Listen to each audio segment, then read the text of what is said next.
sanalah aku berdiri, jadi pandu ibuku.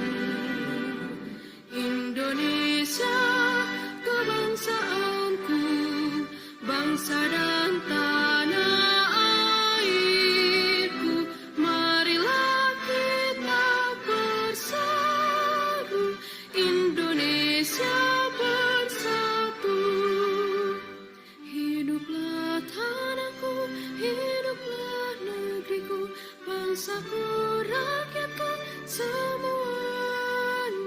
Bangunlah jiwanya, bangunlah badannya, untuk Indonesia Raya. Indonesia Raya, merdeka, merdeka, tanahku, negeriku yang ku cinta. Indonesia Raya, merdeka, merdeka, hiduplah Indonesia Raya. Indonesia Raya, merdeka, merdeka, tanahku, negeriku yang ku cinta. Indonesia Raya, merdeka, merdeka, hiduplah Indonesia Raya. Indonesia, tanah yang mulia, tanah kita yang kaya. Di sanalah aku berdiri untuk selama-lamanya. Indonesia, tanah pusaka, pusaka kita semuanya. Marilah kita mendoa Indonesia bahagia. Suburlah tanahnya, suburlah jiwanya, bangsanya, rakyatnya, semuanya. Sadarlah hatinya, sadarlah budinya, untuk Indonesia Raya. Indonesia Raya, merdeka, merdeka, tanahku, negeriku yang ku cinta. Indonesia Raya, merdeka, merdeka, hiduplah Indonesia Raya. Indonesia Raya, merdeka, merdeka, tanahku, negeriku yang ku cinta. Indonesia Raya, merdeka, merdeka, hiduplah Indonesia Raya. Indonesia, tanah yang suci, tanah kita yang sakti. Di sanalah aku berdiri, jaga ibu sejati. Indonesia, tanah berseri, tanah yang aku sayangi. Marilah kita berjanji, Indonesia abadi. Selamatlah rakyatnya, selamatlah putranya, pulaunya, lautnya, semuanya.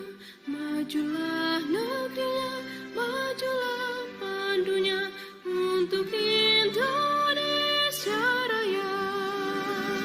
Indonesia Raya, merdeka, merdeka, tanahku, negeriku yang ku cinta. Indonesia Raya, merdeka, merdeka, hiduplah Indonesia Raya.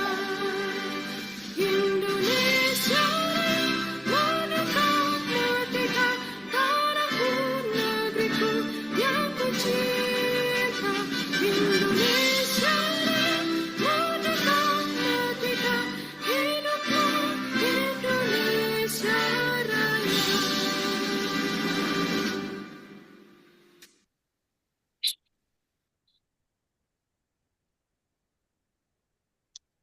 Baiklah, terima Ya, kasih. Pak Haji Kirno, Ya, wah ganteng Pak Haji Kirno. Baiklah, kita lanjut acara pada Zoom Meet malam hari ini. Dan untuk selanjutnya saya kembalikan, saya serahkan untuk memandu acara pada malam hari ini kepada moderator kita dari JPPN, Bapak Santiamer Silalahi. Kepadanya waktu dan tempat kami persilahkan. Baik, terima kasih Bu Darti. Assalamualaikum warahmatullahi wabarakatuh. Salam, Om Swastiastu, Namo Buddhaya, salam kebajikan, Betul. Rahayu, salam Pancasila. Mengagumkan sekali ya, saudara-saudara, sahabat petani di Persada Nusantara. Doa daripada Indonesia, seluruh bangsa Indonesia adalah suburlah tanahnya, tanah yang sakti, tanah yang suci. Nah, kalau dikatakan suburlah tanahnya dan kita mendoa suburlah tanahnya, maka ini adalah suatu potensi yang luar biasa sebenarnya dalam rangka swasembada jagung 2026. Dan seterusnya tentunya. Startingnya 2026. Ya, ini daripada pertemuan kita pada malam hari ini perbincangan. Nah, untuk swasembada jagung tentunya ada potensi yang bisa kita manfaatkan. Kalau tadi tanah itu sudah didoakan, suburlah tanahnya, suburlah jiwanya. Jadi tanah dulu subur baru jiwa. Dan tanah kita adalah tanah sakti, ya kan? Artinya yang luar biasa ini. Tidak gampang ini ya, hanya Indonesia. Nah, untuk memanfaatkan kesuburan tanah ini tentu salah satu adalah komoditas yang sangat penting di Indonesia ini, bahkan di dunia adalah jagung. Nah, bagaimana swasembada jagung 2026? Dan ingat, ini ada suatu tantangan ya Bapak Ibu para apa namanya itu pabrikan ataupun penyedia bibit dan benih dan pupuk untuk jagung ini ada suatu tantangan besar. Perjanjian Prabowo dengan Donald Trump ya, semua produk-produk dari Amerika Serikat itu masuk ke Indonesia biaya apa biaya pajak apa biaya masuk itu atau pajak masuk itu 0%. Ini harus kita tanggapi serius, para produsen benih dan pupuk dan para petani. Artinya kalau 0% itu apa biaya masuk? Bisa saja nanti suatu waktu jagung dari Amerika ini, ya jagung dari Amerika ini akan masuk ke Indonesia secara besar-besaran. Dan biasanya alasannya adalah bahwa mutu jagung di dalam negeri tidak cocok untuk kebutuhan industri. Waspada ini teman-teman ya, bahwa dia bicara mutu bukan jumlah. Bahwa mutu jagung dari Indonesia tidak memenuhi standar daripada kebutuhan industri. Padahal sebenarnya adalah karena jagung impor lebih murah daripada jagung lokal. Nah, hati-hati nih Bapak Ibu. Kebutuhan jagung di Indonesia pada tahun 2025 kurang lebih 16 juta ton per tahun. Nah, sekarang tantangannya adalah bisakah para petani didukung dengan benih yang unggul ya dan penerimaan daripada atau pembelian daripada pemerintah terhadap jagung itu dilakukan dengan baik dengan catatan harga jagung lokal bersaing dengan harga jagung impor dan mutunya. Ini yang kita bicarakan malam ini. Maka saya ingin sapa dulu Bapak Yusuf Mufti Bimantara dari apa sebagai Research and Development Specialist dari PT Restu Agropo Jaya Mas atau disingkat Raja. Selamat malam Pak Yusuf. Selamat malam Pak Santiamer. Oh, luar biasa. Terima kasih. Juga ini saudara kita dari Bali, Iketut Aribowo, Aribawo, Dari Petani Lampung itu Jagung. Ya, Pak. selamat malam Iketut. Halo, Iketut. Selamat malam Pak. Pak Ketut udah hadir ya, Bu Darti? Kayaknya belum deh. Itu dari Baik. Lampung, bukan dari Bali. Dari Ya, Dari Lampung. orang Bali Lampung tapi di Pak. Lampung ya. Udah datang, udah hadir belum? Mudah-mudahan nanti Belum. beliau dapat bergabung. Dan Bapak Sukirno, petani jagung di Lampung juga. Selamat malam Pak Sukirno. selamat malam Bapak. Oh, terima kasih. Nah, ini juga saya sapa Pak Ketua Bidang Kewirausahaan JPPN apa Jaringan Petani Persada Nusantara, Bapak Amir MTH Demin. Selamat malam Pak Amir. Ya, selamat malam semua. Selamat Malam malam ini Pak Ketua. beliau Selamat lagi malam berkendara. teman-teman. Nah, kenapa saya sapa Pak Ketua ini yang terakhir? Karena dari awal dia memang sudah ada. Karena bukan dia yang terakhir, karena dia memang sudah ada dari awal. Selamat malam Pak Asra Tanjung, SP. Ini Ketua Umum DP JPPN. Selamat malam Bapak-bapak, Ibu-ibu. Semangat semua ya. Oh, Kita semangat. Dan membahas jagung. Bapak juga sehat-sehat ya lagi di perjalanan katanya. Teman-teman kita doakan. Nah, saya ingin tanya host, berapa lama satu orang ini pemapar ini waktu diberikan? 15 menit? Berapa menit? Pak Ali? Iya, 15 menit ya Pak Ali ya. Oke, Ya, 15 menit. kita sepakatnya 15 menit dan nanti setiap pergantian dari pemapar saya minta tolong teman-teman yang mau bertanya ditulis di chat ya nanti akan kita diskusikan. Berarti kita nanti selesaikan ini 1 jam 15 menit yaitu pemaparannya. Kita harapkan itu bisa singkat dan padat. Dan sebelumnya kami dapuk Ketua Umum Hasrat Tanjung SP untuk memberikan sepatah dua patah kata dan dilanjutkan nanti oleh Ketua Bidang Kewirausahaan JPPN. Silakan Ketua Umum DPN JPPN, Pak Asrat Tanjung. Assalamualaikum warahmatullahi wabarakatuh.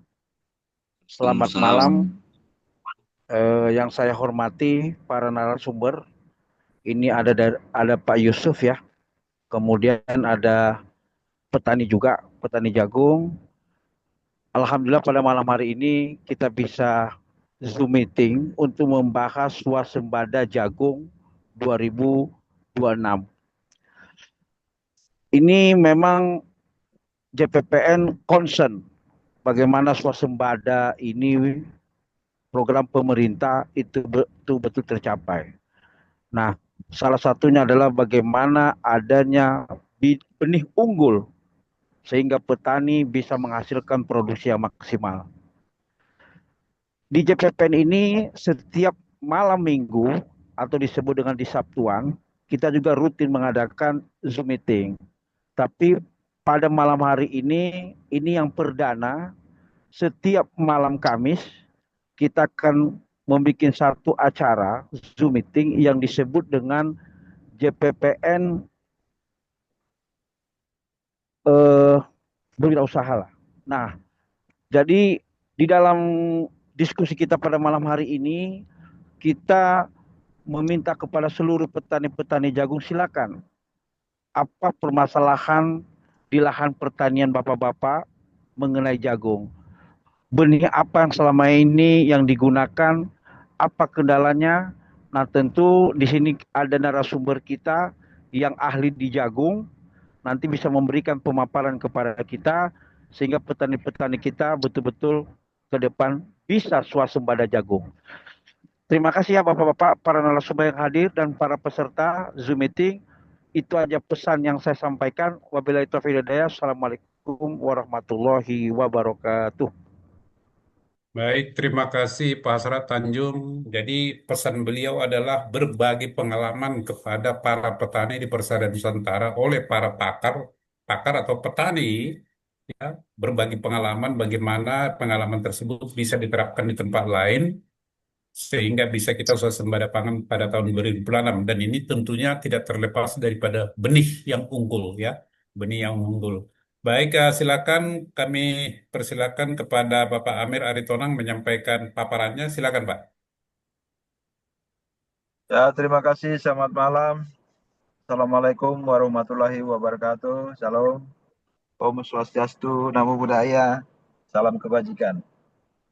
Pertama-tama kita bersyukur kepada Tuhan Yang Maha Esa, di mana kita dapat bertemu, sekalipun lewat Zoom. Mohon maaf, lagi di jalan, jadi saya parkir sebentar di parkiran pom bensin ini. Ya, terima kasih juga buat kebersamaan kita. Terima kasih buat Pak Ketum yang sudah mempercayakan saya sebagai, sebetulnya sih saya mungkin belum punya kapasitas untuk narasumber ya. Tapi saya mewakili isi hati para petani, paling tidak ada di jaringan kita, bahwa saat ini menjadi satu kerinduan, ya, harapan dan yang harus kita upayakan bersama mendukung program pemerintah untuk bisa mewujudkan ketahanan pangan khususnya di bidang jagung ya. Terima kasih buat Pak Ketum yang sudah memberikan kesempatan kepada kami untuk sharing malam hari ini juga bersama dengan teman-teman yang hadir. Dan sekarang ini kita melihat ada banyak potensi-potensi di sektor pertanian. Tapi malam hari ini kita akan khusus berbicara membahas tentang potensi jagung. Nah, jagung itu tentu ini sudah menjadi satu tanaman yang sudah cukup lama kita nikmati bersama hasilnya, khususnya petani-petani di daerah-daerah, ya kebanyakan di wilayah Indonesia itu jagung bagus hasilnya. Itu beberapa hal yang menentukan sehingga bisa hasilnya optimal sebagaimana yang kita harapkan. Malam hari ini paling tidak saya mohon maaf karena saya hanya bawa satu handphone, materinya ada di handphone, paling tidak saya sharing sedikit banyak ya tentang apa yang saya pahami. Ya, saya sudah persiapkan ada beberapa hal yang saya cari dari beberapa sumber ya, dengan judul sharing kita malam hari ini adalah menuju swasembada jagung 2026. Ya, diskusi kita malam hari ini disebut dengan JPPN Planner atau JPPN Wirausaha. Di fokus kita Rabu malam itu diskusi tentang kewirausahaan. Malam hari ini kita bahas jagung. Nah, pertama kita mesti melihat dulu dari sisi CPCL-nya, calon petani, calon alokasinya. Karena banyak, terus terang, ya mohon maaf nih, kita karena banyak petani-petani itu konvensional.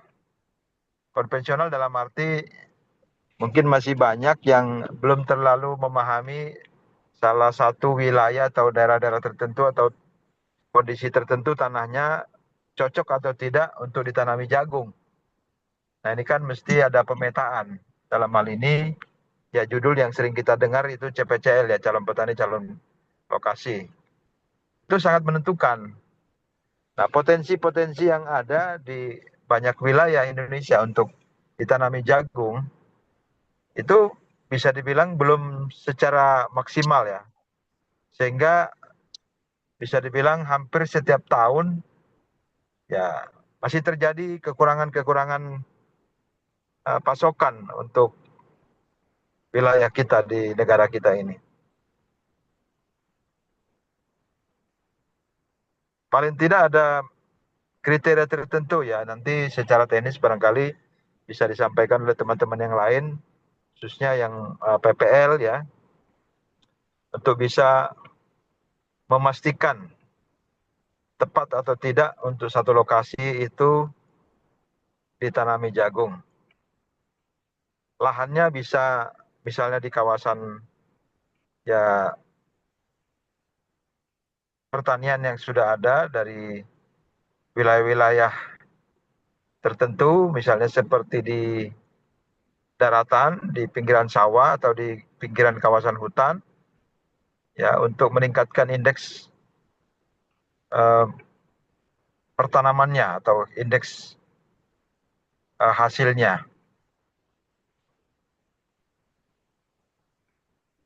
Untuk petani-petani kita yang ada, itu masih banyak kendala-kendala yang kita lihat ya di daerah-daerah. Itu salah satunya tadi untuk mempersiapkan lahan, masih banyak yang kekurangan ya, perlengkapan yang dibutuhkan, dan bahkan untuk pupuk, untuk teknis pengolahan, dan untuk herbisidanya, baik itu secara kimia maupun secara organik. Namun zaman sekarang banyak orang yang lebih senang untuk organik. Tapi karena praktisnya masih lebih suka petani kita untuk menggunakan yang bahan-bahan kimia. Itu menjadi note juga, nanti barangkali bisa kita upayakan supaya hasil yang kita harapkan untuk lebih eh, sehat ya kalau secara organik. Nah, beberapa hal yang sering kita lihat kendala-kendalanya juga itu tantangan bagaimana untuk bisa menghentikan impor. Ya, tadi sudah disinggung oleh moderator kita Pak Santi Amer bahwa import ini mungkin dengan berbagai macam tantangan strategi sehingga bisa mengalahkan produksi lokal ya, produksi petani-petani saudara kita di beberapa daerah. Nah, lahan itu bisa disediakan di banyak wilayah sebetulnya, termasuk juga untuk pencetakan lahan-lahan baru, ya. Tapi yang paling utama dari semua itu adalah bibit. Nah, bibit itu sangat menentukan. Kalaupun misalnya lahannya bagus, pengelolaannya bagus, pemupukannya bagus, ya. Tapi kalau bibitnya sudah kurang bagus, ya tentu hasilnya juga hampir pasti itu kurang optimal ya, teman-teman saudara. Jadi bagaimanapun ini menjadi hal yang sangat urgent buat kita perhatikan. Khususnya malam hari ini kita membahas bagaimana kita bisa mendapatkan para petani teman-teman kita di seluruh Indonesia ini mendapatkan bibit yang unggul, yang hasilnya bisa maksimal. Supaya nanti pada waktunya mudah-mudahan tahun 2026 bisa kita mencapai swasembada pangan khususnya jagung dalam hal ini. Nah, peningkatan produktivitas itu untuk jagung khususnya itu juga termasuk untuk meningkatkan mutunya, kualitas daripada jagungnya. Itu mungkin bisa dengan teknologi-teknologi tertentu, nanti juga kita kembangkan, kita diskusikan. Ya, salah satunya tentu diupayakan dengan pengendalian hama atau penyakit-penyakit yang bisa menyerang tanaman-tanaman jagung dan koordinasi dengan instansi terkait, misalnya ya dinas-dinas terkait itu bisa ditingkatkan ya lewat jaringan kita, mudah-mudahan bisa secara maksimal nanti ada koordinasi baik dari pusat maupun sampai ke daerah-daerah, sampai ke desa-desa. Karena desa ini adalah basis yang paling kuat sebagai lahan sektor, seluruh sektor pertanian yang mungkin hampir 100% ada di pedesaan. Ini menjadi satu kebanggaan sekaligus juga keprihatinan kita. Tapi ya kita bersyukur sekarang ini ada banyak hal yang fokus pembangunannya itu mengarah atau berbasis ke desa. Nah, sekarang kita fokus nih bagaimana supaya semua peluang-peluang yang ada di desa, khususnya untuk potensi peningkatan produktivitas jagung, itu bisa kita serius memperhatikan dalam hal ini, apalagi nanti termasuk sampai off-takernya atau ya mohon maaf nih, maksudnya yang menampung juga kan itu sering jadi kendala-kendala gitu, yang misalnya hasilnya banyak, ya jalannya udah bagus, terus sudah meningkat hasilnya dari yang sebelum-sebelumnya, tapi kalau yang nampung tidak jelas juga itu bisa menurunkan harga. Ya, nanti kita akan diskusikan beberapa hal, teman-teman. Kan untuk meningkatkan produktivitas jagung ini juga itu bisa dilakukan dengan berbagai inovasi-inovasi teknologi di bidang pertanian dan penerapan sistem agribisnis untuk bisa meningkatkan pendapatan petani khususnya dari jagung, ya, sehingga nanti pada waktunya semua masyarakat bisa melihat, khususnya fungsi atau keberadaan JPPN itu bisa dirasakan oleh teman-teman, saudara-saudara kita di pedesaan. Demikian mungkin ya teman-teman, mohon maaf jika ada hal-hal atau kata-kata saya yang kurang berkenan. Ya terima kasih buat kesempatannya. Nanti selanjutnya bisa kita diskusi. Dan materi saya juga sangat terbatas ini karena kebetulan pas di jalan tadi habis meeting. Ya terima kasih semuanya. Assalamualaikum warahmatullahi wabarakatuh. Selamat malam, salam, Om Swastiastu, Namo Buddhaya. Swastiastu.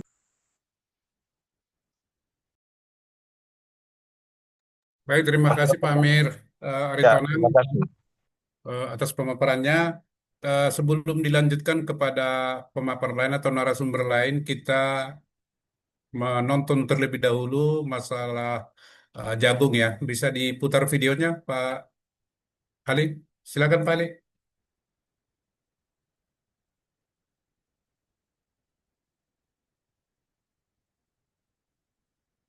Pak Ali, Pak Ali, halo,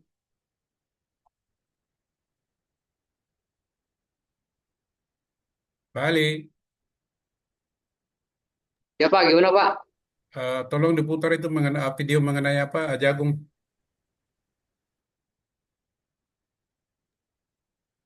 Itu Pak Bima udah bisa share screen kok. Udah di share screen belum? Gimana, Pak? Clearance saya atau masih Pak Ali itu? Oh, baik. Pak Ali, sebelum dimulai, idealnya setiap diskusi itu ada prolog diskusi untuk memantik, ada pencerahan, sehingga nanti pematerinya itu juga akan memberikan satu terobosan informasi dari video-video itu. Jadi setiap kita mengadakan Zoom, kita biasakan didahulukan dengan video, baik itu berita jagung, harga jagung turun, maupun serangan hama terhadap jagung, atau mengenai ancaman-ancaman dari luar seperti perang dagang. Nah, ini nanti menjadi pemantik. Nah, itu aja Pak. Silakan Pak Ali, bisa dibikin.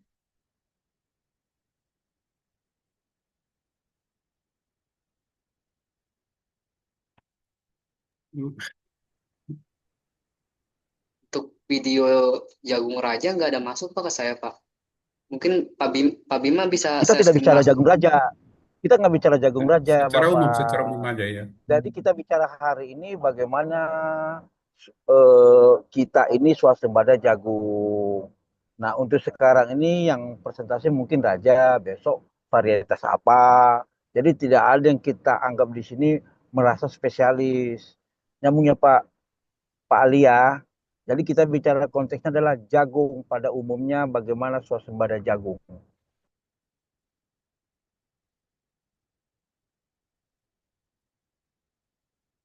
Mungkin Pak Ali belum mempersiapkan itu, Ketua, Oke. untuk video. Nah, sekali lagi kalau kita ada bikin acara gini, ada namanya persiapan. Nah, kenapa? Karena kita ditonton dari Sabang sampai Merauke. Nah, biasakan sekali lagi itu ada namanya dengan pemaparan sebelumnya.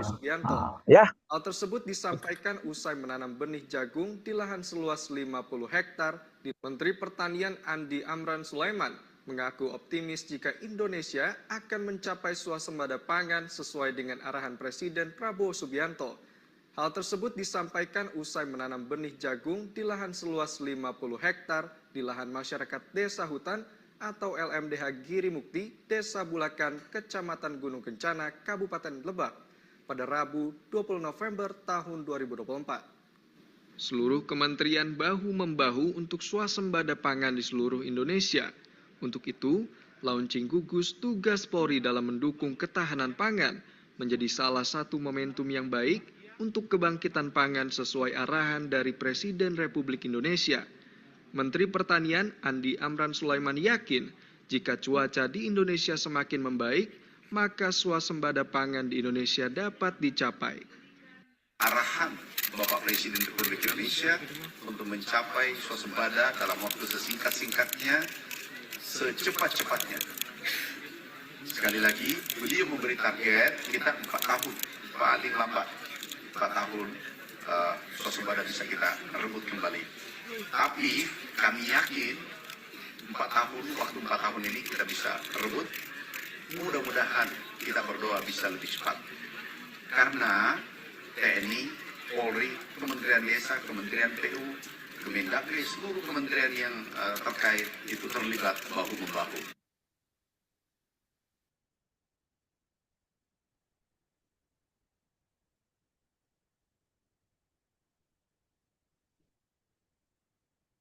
Baik, terima kasih atas video singkatnya. Dari video itu kita melihat bahwa pemerintah bertekad eh, untuk mencapai swasembada pangan yang disampaikan oleh Menteri Pertanian Amran itu ya, Bapak Amran, dan sebagai gugus tugas katanya itu di Polri. Berarti ini ada nanti tanggung jawab tambahan bagi Polri itu mensukseskan swasembada pangan. Jadi dibentuk gugus tugas di Polri. Tentu nanti JPPN akan berkoordinasi dengan Polri di dalam hal ini bagaimana dukungan daripada JPPN untuk mewujudkan swasembada jagung pada tahun 2026. Baik, kita akan lanjutkan perbincangan kita. Saya ingin nanti Pak Yusuf Bima yang terakhir karena beliau adalah masalah benih. Mari kita dengar dulu pemaparan daripada pelaku atau para petani ya jagung, apa kendalanya, apa kesuksesannya. Ini ingin kita dengar. Jadi ingin yang kita dengar adalah masalah benih. Terbuka saja nanti ya itu petani itu apa adanya, masalah lahan, masalah pupuk, masalah kalau sudah panen yang menampung itu siapa dan harga berapa.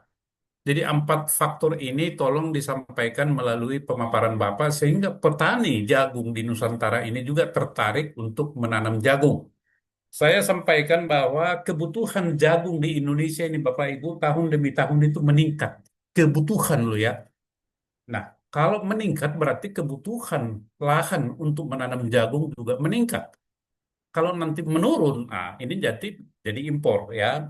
Jadi pada tahun 2021 itu kita kebutuhan jagung nasional 13,5 juta hektar. 2023 naik menjadi 16,98 juta ton. Ya. Kalau pada tahun 2021 13,5 juta ton jagung kebutuhan nasional. Pada tahun 2023 meningkat menjadi hampir 17 juta ton. Jadi ada kenaikan kurang lebih 3 sampai 3,5 juta ton per tahun. Pada tahun 2024 naik lagi kebutuhan loh ya, kebutuhan 17,30 juta ton. Sementara produksinya kenaikannya itu tidak sebanding dengan kebutuhan, berarti ada selisih. Nah, selisih inilah nanti yang kita takutkan Bapak Ibu impor masuk untuk menghantam daripada produk jagung nasional. Lagi-lagi nanti di sini petani yang menderita. Jadi pemapar yang lebih lanjut kami ingin mendengar bagaimana pengalaman Bapak itu tadi masalah benih, masalah lahan, masalah pupuk, kemudian masalah perawatan, kemudian siapa yang membeli jagung produksi Bapak dengan harga berapa. Jangan-jangan untungnya tidak ada. Lebih baik nggak usah gitu kan. Baik, saya akan sampaikan, beri kesempatan kepada Pak Sukirno tadi ya. Halo? Ya, Pak Sukirno sama Pak Imade. Ya, Pak Made, Pak Ketut udah hadir belum? Pak Ketut udah ada? Pak Ketut, halo, selamat malam. Pak Ketut Aribawa. Baik, sambil kita menunggu Bapak Ketut, kita beri kesempatan kepada Bapak Sukirno, ya, petani jagung, waktu Bapak 15 menit, jadi nanti jam 8.41 atau 42 menit. Silakan Bapak Sukirno. Pak Sukirno.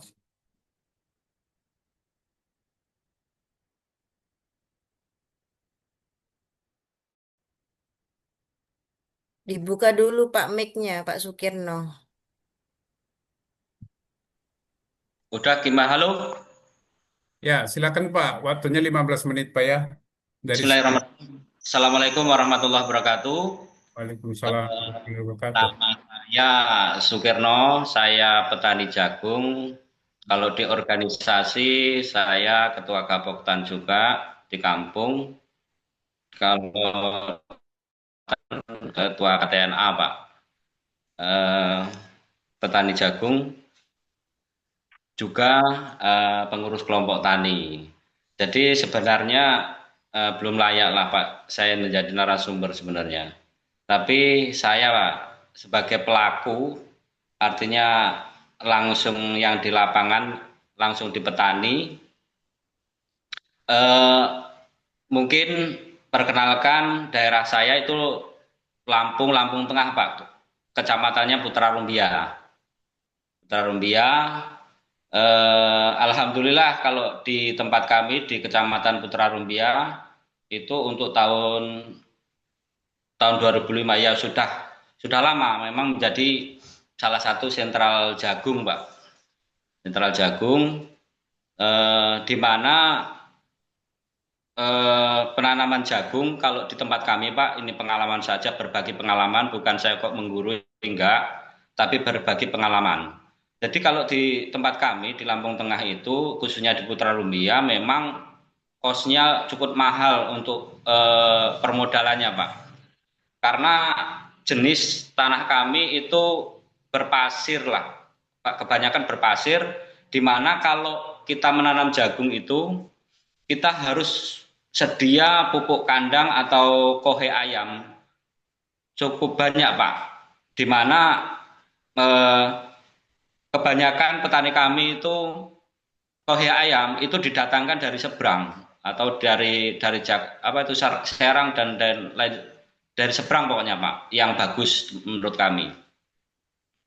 Itu paling tidak 1 hektar 200 sak dan per saknya itu bisa mencapai 25.000, Pak. Bisa dikalikan kalau 200 sak itu hampir 5 juta, dan biaya kami itu di per hektarnya bisa sampai kurang lebih 10 sampai 15 juta. 10 sampai 15 juta itu yang kami alami, Pak. Mengenai pupuk, memang alhamdulillah kita sekarang sudah banyak pupuk, tidak akan kurangan karena support dari pemerintah, alhamdulillah, terima kasih kepada Pak Prabowo sebagai presiden yang menyupport tentang pupuk untuk petani. Untuk benih memang kami, Pak, benih itu memang kami harus selektif untuk memilih.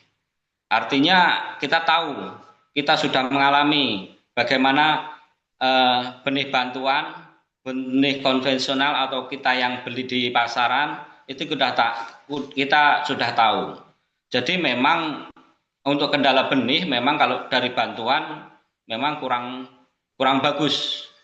Bagus di pertumbuhan, Pak, bagus di pertumbuhan, tapi ketika hasil akhir itu tonase kurang bagus, masih kalah dengan bibit-bibit yang artinya konvensional yang kita beli di pasaran. Nah, memang ada satu lagi mungkin mohon maaf, artinya kita bukan mengunggulkan salah satu produk, artinya kita sudah pernah menanam di mana benih itu yang tahan ulat, Pak.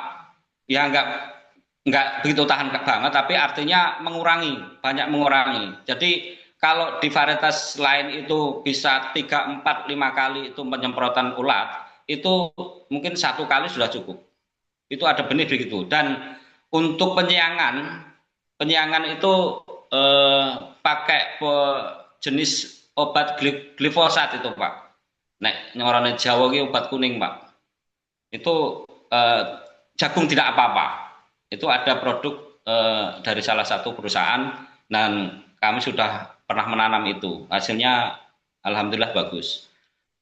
Untuk harga memang beda dengan di tahun 2003 di mana hampir kapok itu di tahun 2002, 2003, Pak. Karena petani dengan modal yang saya sebutkan tadi itu harga waktu 2002-2003 itu jatuh sampai harga 2.700. Itu sangat menangis. Dan akhirnya banyak sebagian petani itu beralih ke singkong. Nah, singkong sekarang udah gonjang-ganjing lagi. Di mana singkong sekarang itu harga walaupun sudah ditentukan 1.350, tapi dalam kenyataannya potongannya sampai 51%. Jadi berapa keuntungan petani pun nggak ada. Akhirnya insya Allah alhamdulillah di 2025 ini kita dengan kondisi cuaca yang alhamdulillah banyak hujan, di mana sampai bulan 8 sekarang pun masih hujan. Memang ada beberapa betat apa namanya itu 15 hari nggak hujan, itu ya pernah. Petani berani itu sampai 3, seperti saya berani, artinya ada dukungan dari keluarga, ya sampai 3 kali saya nanam untuk tahun ini saja, untuk tahun ini saja. Itu mungkin untuk pupuk harga alhamdulillah sekarang itu di tingkat petani. Setengah bulan kemarin saya jual itu 4.100, dan sekarang saya dengar sudah 4.300, 4.400. Itu yang beli masih tengkulak, Pak. Nah, itu memang menjadi kendala kami sebagai Gapoktan, artinya belum bisa mengakses ke gudang, belum ada petunjuk, artinya mempunyai DO lah. Nah di situ belum ada pendampingan dari situ.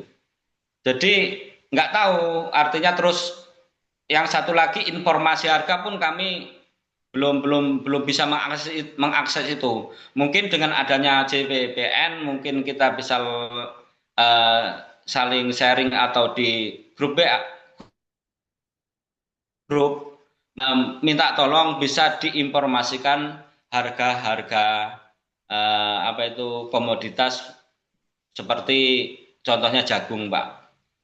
Nah, itu untuk harga. Memang untuk saat ini memang tengkulak masih masih membeli dari petani. Ya alhamdulillah untuk saat ini kita lebih untung karena dalam 2025 bulan 1 sampai bulan 7 ini memang stabil, Pak. Murah-murahnya itu harga 38.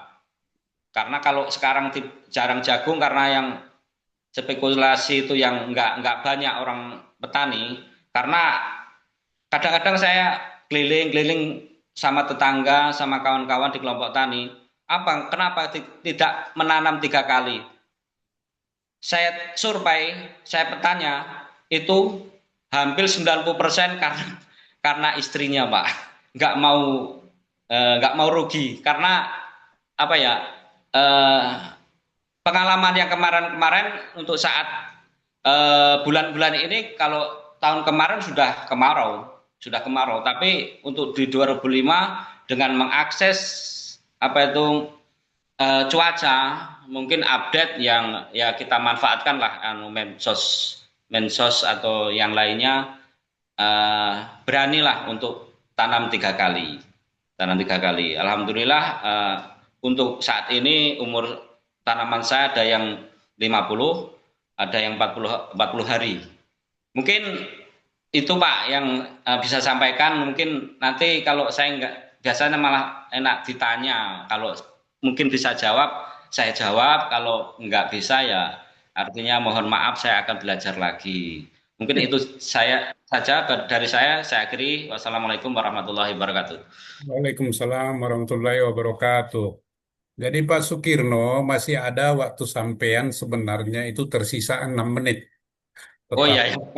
Tetapi walaupun demikian masih bisa mungkin di informasinya. Mungkin itu tadi kalau biaya adalah 10 Ya, sampai 14 Pak. juta rupiah per hektar. Nah, itu produksi per hektarnya berapa ton, Pak? Jagung pipih atau jagung apa itu? Oke. Pak, kalau produksi kita kan ada namanya di musim namanya rendeng, ada musim gadu, musim kedua itu namanya, dan musim ketiga itu entah apa namanya itu. Yang jelas yang sering petani nanam itu musim rendeng, biasanya di bulan 9-10 itu musim rendeng Pak kalau di tempat kami. Nggak tentu juga. Nah, itu produksi bisa mencapai kalau modal maksimal itu sampai 10 ton Pak per hektar. Tapi bisa di rata-rata itu 8 ton, 7 udah sampai 8 ton. Itu rata-rata. Kalau sampai di atas 10 itu memang saya tanya ke petani apa sih pupuknya? Pupuknya sampai 1,5 ton. Terus pupuk kandangnya itu sampai 200 sakan Pak. 200 sakan.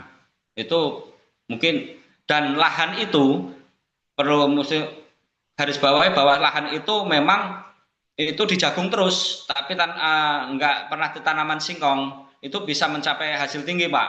Kalau memang kalau dalam 1 tahun itu cuma jagung 1 kali singkong, itu akan menyerap unsur hara yang banyak sekali karena singkong itu Pak. Nah itu bisa mengurangi hasil juga, bisa mengurangi hasil. Apalagi kalau lahan, kalau di tempat kami tidak pernah sama sekali ditanamin jagung, jagung terus singkong terus, itu akan susah untuk mengembalikan kesuburan tanah itu tadi. Nah, kalau musim kedua itu per hektarnya rata-rata 6 ton Pak, 6 ton, 5 ton sampai 5-6 ton untuk musim kedua. Tapi kadang ya saya sebagai petani mungkin berpikir petani itu kadang-kadang ketika dia musim kedua atau gadu itu kan agak ragu-ragu ya kalau ada hujan, bahkan begitu.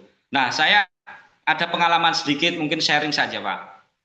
Jadi dalam 1 tahun itu kemarin saya uji cobakan bisa tanam 3 kali, artinya 3 kali itu jagung, singkong. Nah, itu dalam 3/4 saya kemarin itu di musim kedua jagungnya saja sudah mempunyai hasilnya itu 5 ton lebih. Tapi kita punya singkong itu sudah 2 bulan. Nah, itu bagi petani-petani yang ragu. Jadi kalau singkong itu kita tati jagungnya, singkong sudah umur 2 bulan. Jadi ketika nanti menghadapi musim rendang, singkong bisa buat untuk modal lagi. Nah, itu mungkin trik-trik itulah mungkin yang kami siasati untuk bagaimana menginformasikan ke petani yang yang berani dan yang nggak berani, kan gitu. Nah, itu mungkin itu Pak, mungkin ada lagi yang ditanyakan mungkin. Musim 3 berapa ton? Tadi kan Musim 3 itu rata-rata cuma 4 Pak, sekitar 4 ton, ada yang 5 ton, 4-5 ton juga. Oke. Baru tahun ini nih Pak. Oke. Kalau Bapak 4 ton kali 4.000 baru 16 juta, padahal biaya sudah 15 juta, masa 1 juta air? Ini gini. Itu pipilan ya, jagung pipilan Pak ya, harga itu ya. Itu pipilan. Artinya begini Pak, kalau ketika musim kedua atau ketiga itu kita sudah tidak pakai kotoran ayam lagi Pak. Itu mengurangi. Terus kadang-kadang ada yang olah lahan, ada yang tidak. Nah, itu bisa mengurangi Pak. Oke. Bisa mengurangi. Ini agak ini Pak, kalau yang ini karena masih ada waktu teman-teman ya, nanti ada pertanyaan sesi tanya jawab. Untuk musim pertama itu dan musim kedua, musim ketiga, Bapak pakai benih apa itu? Nggak usah segan ngomong aja itu. Mereka, Hah? Nggak apa-apa. Yang pertama yang kalau saya sendiri Pak, kalau saya sendiri kemarin kan namanya petani itu dalam 1 hektar itu saya coba varietas ini ada yang dari BC, dari Avanta, dari Siginta atau NK itu Pak. Nah itu kalau petani itu apa ya penjajalan lah itulah, biar mana yang bagus kan gitu.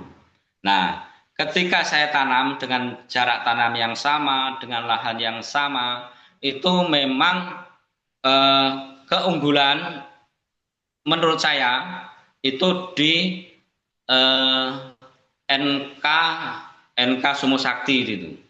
Itu dari perawatan enak yang saya sebutkan tadi, tidak ada jarang ada ulat, terus disemprot sama glifosat pun eh, jagung tidak mati. Nah, tonase memang ada tonase yang lebih tinggi dengan perlakuan sama itu di Avanta yang mereknya jagung memang ya.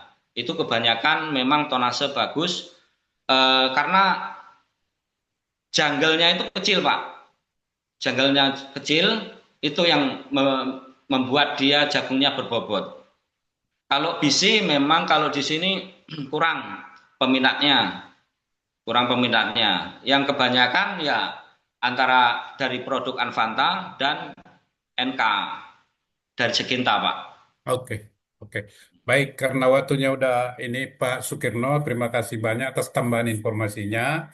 Nanti teman-teman Ya, tanya ya diskusi, kita akan diskusi lagi lebih dalam. Tidak ada rahasia-rahasia di sini, bertanya saja untuk pengalamannya gitu ya. Itu dari Pak Sukirno luar biasa ya. Lengkap pemaparan beliau, yang mulai dari jenis tanah, kondisi air yang dibutuhkan, berapa sak apa namanya pupuk, pupuknya jenis apa, kohe ayam, dan kohe ayamnya itu datang dari luar, didatangkan, artinya di sana tidak ada. Kenapa? Itu nanti bisa kita tanya ya. Dan kenapa harus kohe ayam contohnya? Kenapa yang nggak lain? Kemudian produktivitas bisa 3 kali setahun dan ada apa namanya itu cara dia ya. Kalau varietas ketiga dia ada bikin tidur singkong misalnya kan itu adalah strategi dia lah ya membaca situasi. Kemudian harga ya harga yang fluktuatif ya tidak bisa ini yang menjadi masalah. Kemudian yang membeli tengkulak. Nah ini lagi tengkulak ini memang tengku ya tapi tambah laknya jadi tengkulak ya. Jadi lak itu adalah singkatan dari pemalak itu. Jadi tengku yang tukar pala itu tengku ya ya. tengkulak. Jadi kemudian mohon bantuan dari JPPN berapa sebenarnya harga kepastian harga itu ya petani ini tidak tahu itu jadi selalu dia mungkin dalam menanam itu dalam keraguan dengan doa padahal tadi kita sudah mendoa suburlah tanahnya tanah yang suci tanah yang sakti ini urusan Allah Subhanahu Wa Taala urusan kita adalah itu tadi tetapi kalau misalnya nggak ada harga bagaimana di dalam Indonesia Raya tidak ada harga disebutkan tadi. Pastilah Nah, harganya tinggilah harganya. Itu nanti bisa ditambah itu mungkin oleh Pak Ali itu ya. Baik, terima kasih Pak Sukirno luar biasa sekali lagi. Ya kita beri hormat kepada beliau. Ya, nah eh, terbuka saja. Selanjutnya kita beri kesempatan kepada Pak Ketut. Ada Pak Ketut? Ada Pak Ketut? Pak Ketut Aribowo. Pak Ketut. Oh ini kayaknya nggak ada ya Pak Ali ya. Pak Ketut ini, Iketut. udah saya hubungin sebenarnya. Saya Ah, baik, tetap dihubungi Pak. Kita beri Ali kesempatan. Papua. Ya, sudah ada? Adanya Pak Ali Papua, Papua Selatan, Pak. Oh, Papua Selatan. Untuk Pak Ketut. Ada. Belum. mohon kawan saya Pak Tawan mohon dihubungin Pak Ketut Aribawa Pak Tawan. Hmm. Jadi sambil menghubungi beliau tidak apa-apa, kita beri kesempatan dulu kepada Pak Yusuf ya, Pak Yusuf Mukti Bimantara. Ini adalah Research and Development Specialist dari PT Restu Agropro Jaya Mas. Ini kita bersyukur sebagai ada nanti pembanding ya teman-teman. Begitu beliau ini bukan mau ini ya, tapi kita ingin apa sih kelebihannya dia ini produk daripada PT Restu Agropro Jaya Mas ini bisa nggak ya hemat pupuk ya walaupun jaga musim hujannya kurang bagaimana Kemudian bisa nggak dari situ juga ditanam kembali jadi bibit? Jangan seperti jagung dari Amerika sana, nggak bisa ditanam itu kembali. Kemudian bagaimana harganya? Ya insya Allah juga harga murah, apa bukan murah lah ya, bersainglah dengan yang lain. Silakan Pak Yusuf Mukti Bimantara, waktu Bapak 15 menit, jadi nanti mulai jam 8.38. Silakan Pak Yusuf. Baik, terima kasih kesempatannya Pak Santiamer. Selamat malam semuanya. Assalamualaikum warahmatullahi wabarakatuh. Waalaikumsalam Jadi warahmatullahi perkenalkan, wabarakatuh. saya Yusuf Bimantara. Saya salah satu dari tim risetnya dari PT Restu Agropro Jaya Mas. Jadi sebelum kita mulai, mari kita lihat dulu company profile atau profil perusahaan dari perusahaan kami, PT Restu Agropro Jaya Mas atau Raja.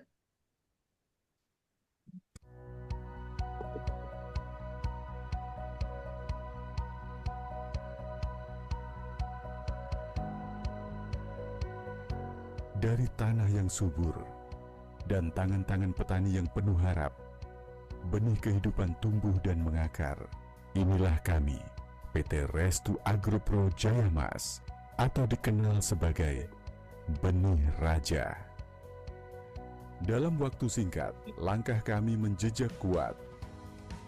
Tahun 2020, proposal varietas pertama diajukan. Tahun 2021, pabrik pertama kami di Klaten mulai beroperasi.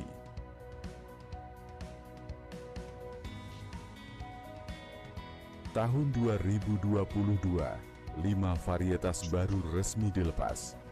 Tahun 2023, distribusi benih menembus lebih dari 1 juta kilogram.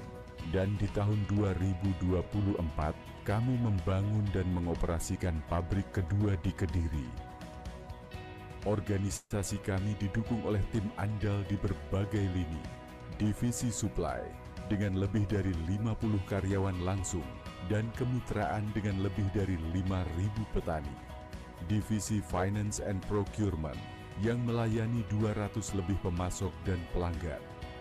Divisi HR dan GA yang menjamin kepatuhan lingkungan kerja dan keberlanjutan bisnis. Divisi TM dan D mengelola 5 area operasional dan hampir 100 karyawan, serta divisi R dan D yang menargetkan lebih dari 500 hibrida baru setiap tahunnya. Fasilitas kami mendukung pertumbuhan berkelanjutan.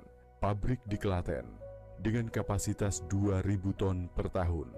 Pabrik Kediri, kapasitas 4.000 ton per tahun. R&D area seluas lebih dari 1 hektar, lengkap dengan mini plant facility, dan didukung laboratorium bioteknologi kami sendiri. Jangkauan distribusi kami dari Sabang hingga Merauke. Produk kami terdiri dari 3 kategori utama, R7 Series, Ultimate, Red, Gold, Union, Light, Flash, dan Strong. Private Series, Jawara, Bumex 85, Hercules 99, Tangguh, R32 Harimau, R99 Raja Wali F4ST, Sun Gokong 179, dan Merah Putih 08, dan akan terus bertambah hingga 20 varietas private, serta Government Project Series seperti R1 Nusantara, R3 Semesta, Palapa, dan Nirwana. Saat ini, kapasitas lahan produksi kami mencapai lebih dari 5.000 hektar dan total output benih kami telah melampaui 10.000 ton per tahun. Kami percaya masa depan pertanian Indonesia dimulai dari benih terbaik. Benih Raja bukan sekadar benih. Ini adalah simbol harapan, inovasi, dan kedaulatan pangan bangsa. Benih Raja, menyemai negeri, menuai prestasi. Baik, seperti itu Pak, profil dari perusahaan kami, PT Raja. Jadi kami perusahaan atau pabriknya itu berlokasi di Kediri dan juga Klaten. Dan kami dari R&D kita mengembangkan ribuan habit setiap tahunnya. Jadi setiap tahunnya juga kita akan menemukan habit baru dan kita akan melakukan pembaruan dan bisa bersaing dengan produk-produk milik kompetitor tentunya. Jadi malam hari ini sesuai dengan kemarin diskusi dengan Pak Tanjung, kami akan menyampaikan produk knowledge dari salah satu produk kami, yaitu adalah R1 Nusantara. R1 Nusantara dengan SK pelepasan varietas namanya RSA 002. Produk kami ini sebenarnya tadi dijelaskan ada R7 series, kemudian ada R1 dan juga R3. Nah, kalau untuk R7 series ini kita ada 7 varian tentunya, Ultimate, Union, Flash, Strong, Light, Gold, dan Red. Dan semua varian ini memiliki keunggulan masing-masing.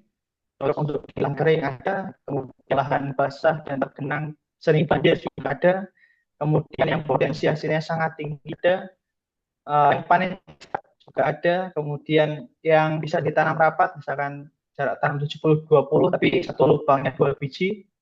Nah, ini ada Union. Kemudian di cuaca yang ekstrim yang anginnya kencang, yang lainnya mungkin sering rebah, tapi ini ada Strong yang nggak mudah. Ada Light yang dia memiliki keunggulan itu tinggi, untuk kan itu sangat cocok pun untuk silase khususnya. Kemudian ada Raja Red yang dia toleran di lahan kekeringan. Kemudian Raja Gold yang ini memiliki rendemen yang paling tinggi. Dengan kemasan yang menarik, jadi kemasannya itu dalam bentuk ember, dalam kemasan 10 kilo, dan di dalam 10 kilo ini ada kemasan 1 kiloan, jadi ada 10 pouch gitu. Dan kita satu-satunya produsen benih jagung yang mengemas benih jagungnya di dalam ember, pertama di dunia. Kemudian ada nya, jadi tidak usah khawatir terhadap bulai atau lalat bibit, karena varietas kami ini sudah sangat tahan, sangat toleran terhadap bulai dan lalat bibit. Kemudian ada seed coatingnya, bisa menjaga germinasinya ini bagus sampai 1 tahun. Kemudian jumlah bijinya itu sekitar 4.500 sampai dengan 5.500 yang paling banyak. Jadi ada yang 4.500 dan kemudian ada yang 5.500 dan ada juga yang hampir 6.000 dalam 1 kilonya itu. Ini keunggulan dari R1 Nusantara yang akan kita bahas lebih lanjut pada pertemuan hari ini. Jadi R1 Nusantara atau R2 ini, rendemen itu adalah proporsi atau rasio antara bobot bibit dibagi dengan bobot kol. Jadi bobot bibitnya saja itu konversinya itu sangat tinggi. Nah, kategori tinggi itu seringkali itu di atas 80%. Jadi ketika tongkol itu dipipil, kemudian ditimbang, rasionya dengan bobot tongkol itu bisa 84% itu sudah tergolong tinggi. Dan RSA 02 itu rendemennya bisa sampai 84%. Dan juga janggalnya kecil. Kemudian potensi hasilnya tinggi, jadi R1 potensi hasil. Jadi pada potensi itu ketika menanam varietas, kemudian pada kondisi yang paling optimal, itu disebut potensi hasil. Jadi ketika mencapai hasil yang tertinggi lah istilahnya. Nah, seperti itu, kemudian hasil tertingginya dari R1 Nusantara ini bisa sampai 15 ton. Bibit kering, air 17%. Kemudian warna bijinya itu mengkilat, jadi biji itu orange dan mengkilat ya. Kemudian adaptif lahan basah. Kemudian yang warna biji tadi, kalau warna biji yang orange itu ternyata kandungan proteinnya itu lebih tinggi. Ketika protein lebih tinggi untuk kebutuhan pakan ternak itu ada menggunakan biji-biji yang orange atau biji yang proteinnya tinggi. R1 Nusantara ini proteinnya tinggi. Kemudian lahan basah. Mayoritas kita nanam jagung itu kan di musim hujan, kemudian di lahan tak ada hujan, yang mana seringkali lahannya itu sangat ketika hujan ekstrim itu seringkali kebanjiran. Nah, Nusantara ini sangat cocok. Jadi pada kondisi yang ekstrim seperti itu, dia bisa tetap bertahan. Kemudian umur panennya itu tergolong medium. Jadi kalau di lahan-lahan yang dataran rendah itu bisa panen di 98 hari, kemudian 104 hari. Namun di dataran tinggi bisa lebih panjang lagi, bisa sampai 111 sampai 114 hari. Kemudian R1 Nusantara ini memiliki batang yang besar dan kokoh. Misalkan melihat tanaman yang batangnya besar, daunnya lebar, itu kan petani lebih suka ya. Kemudian ternyata juga batangnya besar, potensi untuk tongkolnya besar ada. Ketika batangnya besar, tidak mudah juga salah satu keunggulannya. Kemudian saat ini ketika menanam jagung itu petani itu kendalanya mungkin di musim kemarau tepatnya sangat tinggi serangan bulanya. Dan ketika musim hujan, itu misalkan itu busuk batangnya yang merajalela. Penyakit utama ketika membudidayakan tanaman jagung. Nah, di R1 Nusantara terhadap kedua penyakit utama ini, gula itu batang juga jadi, sangat bagus sih. Kemudian seperti ini penampilan vegetatifnya ketika di umur 35 hari, tanamannya itu dibandingkan dengan varietas lain, tanamannya lebih tinggi, daunnya lebih lebar, batangnya juga terlihat gepeng dan lebar. Jadi itu calon untuk batang yang besar. Kemudian dia toleran terhadap bulai, pertumbuhannya bisa seragam dan toleran air basah. Nah ini umur panennya kalau di rata-rata di 104 tanaman jagung bisa baik atau bisa ditanam itu rekomendasinya mulai dari 0 sampai dengan 700 meter di atas permukaan laut. Kalau misalkan 0 sampai 700 itu umurnya sekitar ini.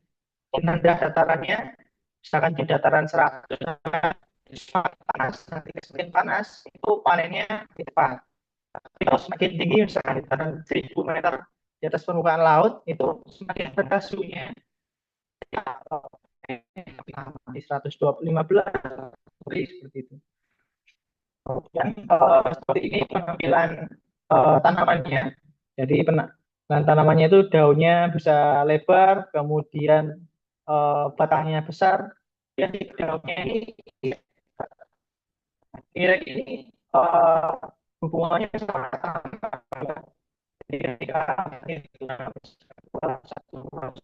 tergolong rapat. Nah, pada kondisi seperti itu kan daun saling menutupi satu sama lain sehingga fotosintesis itu tidak berjalan secara maksimal. Akhirnya tongkolnya juga nanti tidak tumbuh secara maksimal. Oleh karena itu daun yang irek ini merupakan salah satu keunggulan dari R1 Nusantara ini. Jadi tidak terhambat tingkat fotosintesisnya karena tertutup oleh daun-daun lain. Kemudian R1 Nusantara ini responsif pemupukan. Artinya semakin banyak pupuknya tadi kayak misalkan tadi Pak Sukiro jelaskan 1,5 ton per hektar itu ya semakin bagus ya nanti tongkolnya semakin besar tongkolnya potensi hasil yang 15 ton itu akan bisa tercapai. Kemudian seperti ini penampilan tongkol dari RSA 02 atau R1 Nusantara. Jadi dari tinggi tongkolnya seragam, ukuran tongkolnya dari pinggir ke tengah juga seragam, besar-besar. Jumlah baris bijinya itu 14 sampai 16 baris biji. 14 sampai 16 ini tergolong biji nanti akan cenderung besar-besar. Kalau misalkan 18 sampai 20 itu bijinya akan kecil-kecil. Jadi seperti itu. Kemudian bisa dilihat ini bentuk tongkolnya. Bentuk tongkolnya tergolong silinder. Jadi dari bagian bawah sampai ujung itu sama besarnya. Kan ada yang misalnya bawahnya besar tapi ujungnya kecil. Nah, kalau R1 Nusantara ini bagian bawah dan ujungnya sama-sama besar. Ini disebut silinder. Kemudian kandungan nutrisi bijinya. Jadi kita uji dalam bijinya jagung ini kandungan nutrisinya berapa persen. Kemudian kita mendapati bahwa protein dari R1 Nusantara ini lebih dari 8%. Dan yang lebih dari 8% itu tergolong tinggi. Di 8,22% protein dengan 76% itu karbohidratnya. Ini bisa dilihat bijinya bisa menancap dalam sehingga janggalnya kecil. Kemudian kita membuat tabel matriks untuk kesesuaian lahan, kemudian petani itu ingin yang seperti apa dari segi tongkolnya, kemudian dari ketahanan itu keunggulannya apa saja, kemudian dari tingkat agronominya itu dari beberapa aspek mana yang unggul. Nah, kita membuat beberapa kategori itu. Nah, ini mendapati bahwa R1 Nusantara tongkolnya itu warnanya orange kuning. Nah, di orange kuning ini kandungan proteinnya tinggi tadi, kemudian panjangnya ini rata-rata di 19,8 cm, kemudian lingkar bijinya sekitar 14 sampai 16 baris biji, dan rendemennya sekitar 83,2%. Kemudian ketahanannya terhadap bulai itu sangat toleran, jadi bisa dibandingkan nanti dengan varietas yang lain yang tidak toleran terhadap bulai. Di musim kemarau tepatnya, itu nanti varietas lain bisa terkena serangan 40 sampai 60%. Tapi R1 Nusantara ini sangat toleran. Kemudian terhadap kekeringan, jadi kalau misalkan menanam jagung itu di awal musim hujan itu kan biasanya hujannya masih jarang-jarang dan rawan sekali di fase awal, di fase vegetatif itu kekeringan. Nah, pada kondisi seperti itu, R1 Nusantara ini sangat tahan terhadap kekeringan. Kemudian di lahan yang basah, jadi ketika musim hujan yang sudah mendekati akhir, misalkan di Oktober, Desember, atau di Januari, ini musim hujannya sangat ekstrim, sehingga rawan sekali untuk banjir, kemudian rebah juga, dan R1 Nusantara ini sangat toleran pada kondisi yang seperti itu. Kemudian terhadap penyakit busuk batang, itu juga sangat tahan, dan terhadap naungan itu pada kondisi yang mana sebelahnya ada bangunan atau di bawahnya sengon seperti itu kurang direkomendasikan karena fotosintesisnya kan terganggu pada daunnya. Ketika ada naungan seperti itu, akhirnya hasilnya akan kurang maksimal. Kemudian dari segi agronomi, pada lahan tidak hujan ini sama, sangat tahan. Kemudian di lahan sawah ini kan notabene-nya banyak air. Banyak air ini padahal jagung itu ya tidak suka air ya. Jadi kebanyakan air itu akan berakibat buruk ke tanaman jagungnya. Tapi R1 Nusantara ini bisa sangat sesuai di lahan sawah. Kemudian ketika pupuk juga, pupuknya makin banyak juga makin tinggi hasilnya. Dengan kondisi populasi tinggi juga akan sangat toleran karena daunnya tadi yang irek, dan R1 Nusantara ini toleran lahan marginal, artinya misalkan tanahnya itu banyak batunya, kemudian kering, basah. Nah, kondisi lahan-lahan yang seperti itu sesuai namanya Nusantara, jadi dengan beraneka ragam lahan yang ada di Indonesia, R1 Nusantara ini cocok untuk semua lahan seperti itu di Indonesia, karena memang dikembangkan di riset di Indonesia, tentunya akan lebih unggul dibandingkan yang lain. Kemudian untuk kesesuaian musim, nah ini sesuai karena Nusantara sesuai dengan semua musim, jadi tergolong semuanya cukup sesuai.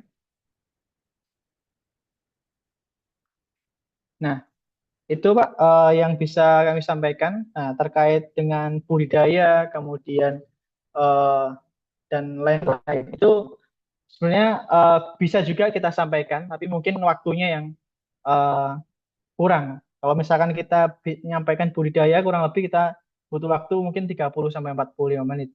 Jadi untuk waktu yang saat ini mungkin kita akan membahas produk kita satu ini, R1 Nusantara. Seperti itu. Saya kembalikan ke Pak Santiago.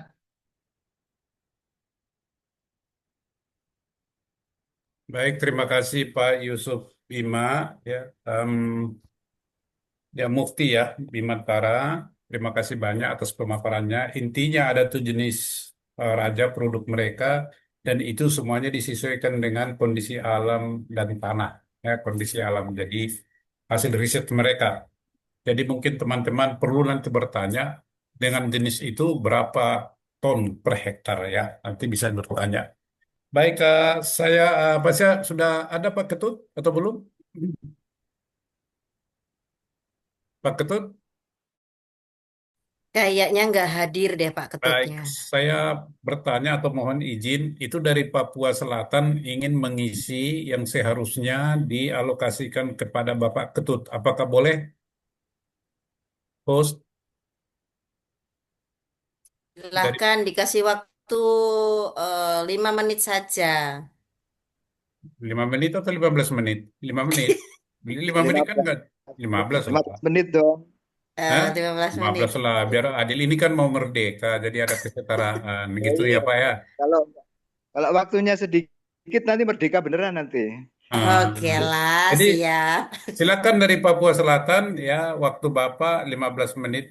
Jadi mulai 8.58 nanti 6 jam 6 jam 20 lewat 58 jadi nanti jam 9 lewat 13 menit. Silakan Pak.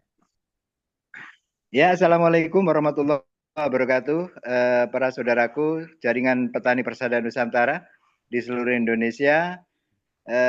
Kami salah satu jaringan petani persada Nusantara yang sudah ada sejak pendirian dari JPPN pada saat saya berada di Jakarta.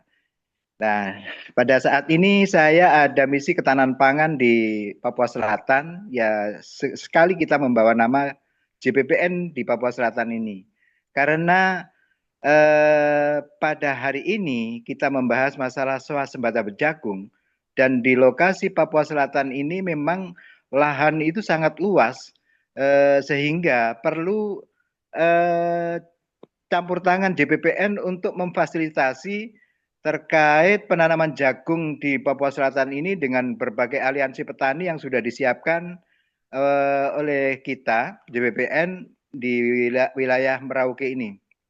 Dan untuk itu kemarin sempat saya obrolin dengan Pak Ketua Bapak Tanjung bahwa Bapak Tanjung sudah beraudiensi dengan Pak Amran Sulaiman di Kementerian Pertanian bahwa saya tadi pagi menghadap Pak Gubernur juga saya sudah sampaikan terkait ketahanan pangan yang saat ini kita jalankan di Papua Selatan dan kebetulan saya ini tinggal di rumah salah satu tokoh di mana beliau saat ini menggagas aliansi petani jagung. Selama ini petani jagung di Papua Selatan ini belum ada. Makanya beliau saat ini berada di samping saya akan menyampaikan apa yang sudah terjadi di Papua Selatan ini dan bibit apa yang cocok dan apa yang harus dilakukan oleh JPPN untuk di wilayah Papua Selatan ini sehingga swasembada jagung yang dengan tanah ribuan hektar ini bisa tertanamin dan masyarakat ingin bergabung semuanya dengan jaringan petani persada Nusantara yang sudah digagas oleh rekan-rekan di Jakarta. Ini mohon izin, ini salah satu petani yang sudah ada sejak tahun 80-an di sini, transmigran lokal asal Boyolali. Saya perkenalkan Mbah Narto yang akan menyampaikan terkait apa yang harus JPPN lakukan di Papua Selatan ini. Mohon izin Bapak Santi Amer, Bapak Tanjung, ini Mbah Narto. Assalamualaikum, selamat malam Bapak. Selamat malam. Ya, perkenalkan nama saya Sunarto, Pak.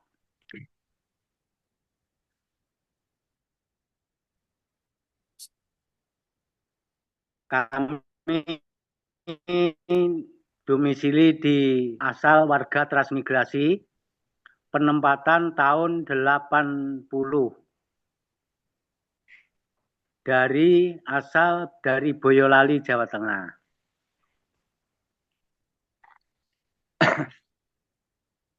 Baik, Bapak izin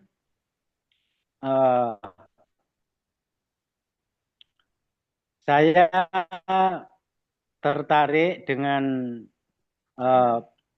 jaringan program daripada Jaringan Petani Persada Nusantara kami sedang bergabung sehingga kami ingin menyampaikan aspirasi kami dari komunitas Aliansi Petani Jagung di Papua Selatan. Kebetulan Bapak di Kabupaten Merauke ini mendapatkan fasilitas dari negara. Dalam hal ini salah satu gudang jagung yang kapasitasnya 1.000 ton. Namun keberadaan petani di Kabupaten Merauke ini belum begitu signifikan karena dari luasan lahan yang ada, Bapak, sementara dari komunitas kami, petani jagung ini masih minoritas, sehingga belum mendapatkan alat alsintan sebagaimana seperti saudara-saudara kami yang petani padi, Bapak. Oleh karena itu, saya dari Aliansi Petani Jagung di Kabupaten Merauke menginginkan nanti dari JPPN ini bisa memfasilitasi kepada pemerintah pusat untuk komunitas petani jagung di Kabupaten Merauke ini diberikan alat untuk menggarap lahan untuk menanam jagung. Karena luasan lahan yang begitu luas, Bapak, sehingga kami belum punya fasilitas sarana alsintan yang mendukung, sehingga kami menanam hanya sebatas manual, sehingga belum bisa memenuhi permintaan pasar yang ada. Sementara di Kabupaten Merauke, Pak, peternak daripada ayam petelur maupun ayam pedaging, ini kandang ayam itu totalnya ada 250 kandang. Sementara saat ini kami membutuhkan jagung ini belum bisa mencukupi, Pak. Sehingga kami harus datangkan dari Surabaya, Pak, untuk kebutuhan jagung. Oleh karena itu, potensi di Kabupaten Merauke untuk beberapa distrik yang kami petakan untuk nanti kita jadikan sebagai lahan jagung, ini sudah kami petakan, Bapak.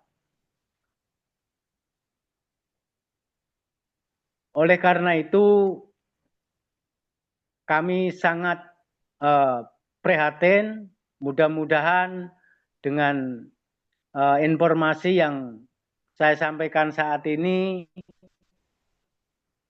nanti bisa dapat didengar dari Bapak Menteri Pertanian, walaupun Pak Menteri Pertanian setiap hari di Merauke, Pak, tapi kami tidak punya kesempatan untuk ngobrol atau diskusi dengan beliau.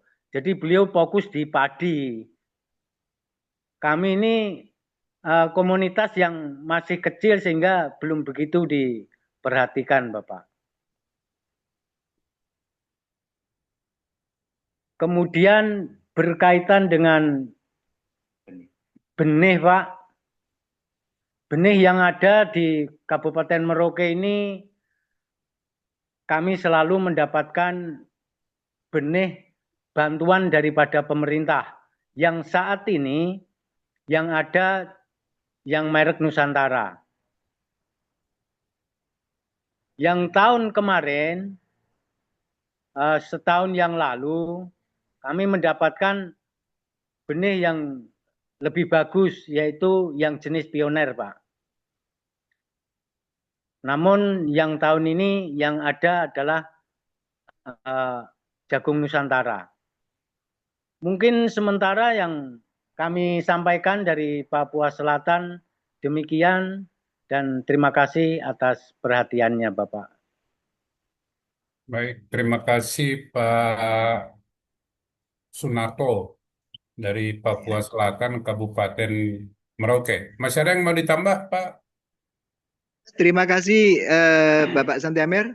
Ya. Begitulah kondisi di Papua Selatan. Kami sebagai JPPN wilayah Papua Selatan yang saat ini memantau perkembangan petani jagung di Papua Selatan ini memang betul-betul sentuhan dari rekan-rekan JPPN pusat, sehingga apa yang kita obrolin dengan Bapak Tanjung kemarin itu sengaja saya sampaikan ke Pak Gubernur, sehingga nanti apa yang menjadi aspirasi para petani di Papua Selatan ini betul-betul terrealisasi dengan adanya alat yang memang kalau di sini modelnya kalau Alsintan untuk padi ya untuk padi saja, untuk pengembangan jagung tidak ada sama sekali. Makanya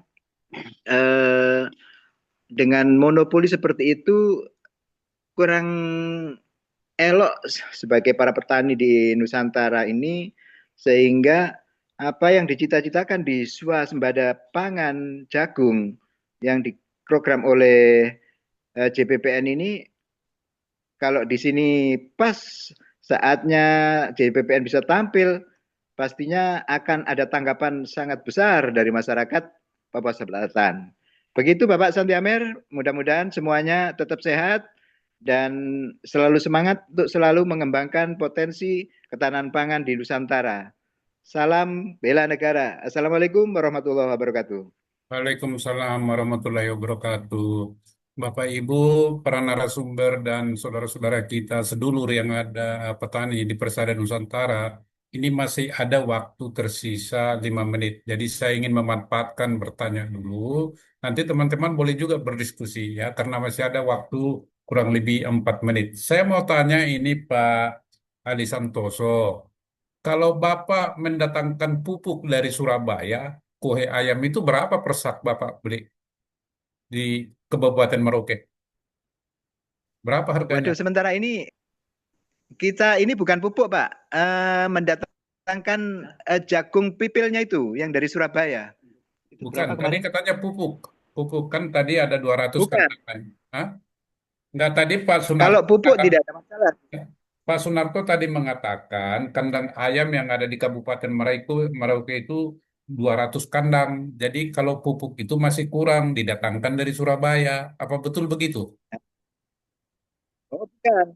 Kebalik Bapak Santiamer. Kalau jagung masih kurang, kalau ayam itu jagungnya didatangkan dari Surabaya karena orang sini membutuhkan jagung besar gitu maksudnya. Oh. Bukan pupuk kandangnya. Itu yang betul kurang fokus tadi Pak Santiamer. Ya. Oh, begitu. Demand pupuk di Papua itu lebih tinggi daripada ketersediaan bahan baku, Pak. Oh, jadi Iya. artinya Kalau begini, jagung yang diproduksi di sana digunakan untuk pakan ternak gitu. Untuk apa digunakan di sana? Iya, itu masih kurang banyak. Makanya mendatangkan jagung dari Surabaya, bahkan ngambil dari Blitar itu jagung. Gitu ya. Berapa Bapak beli di sana per kilo, Pak? Harga di Kabupaten Merauke? Sampai sini 7.200. Sampai Merauke 7.200, Pak. Sampai Merauke. Per kilo ya? Iya, per kilo. Ya. Baik, artinya untuk memenuhi kebutuhan jagung di Kabupaten Merauke harus mendatangkan jagung dari Surabaya ya, Jawa Timur ya. Begitu Pak ya, Pak Aldi Santoso ya. Oke, baik. Terima kasih. siap. Waktunya udah 15 menit. Baik, kita memasuki sesi tanya jawab. Teman-teman yang mau bertanya atau bertanya lah ya, jangan berbagi pengalaman. Kalau berbagi pengalaman boleh juga, tapi yang singkat saja. Masalah yang dihadapi misalnya. Silakan yang mau bertanya bisa raise hand.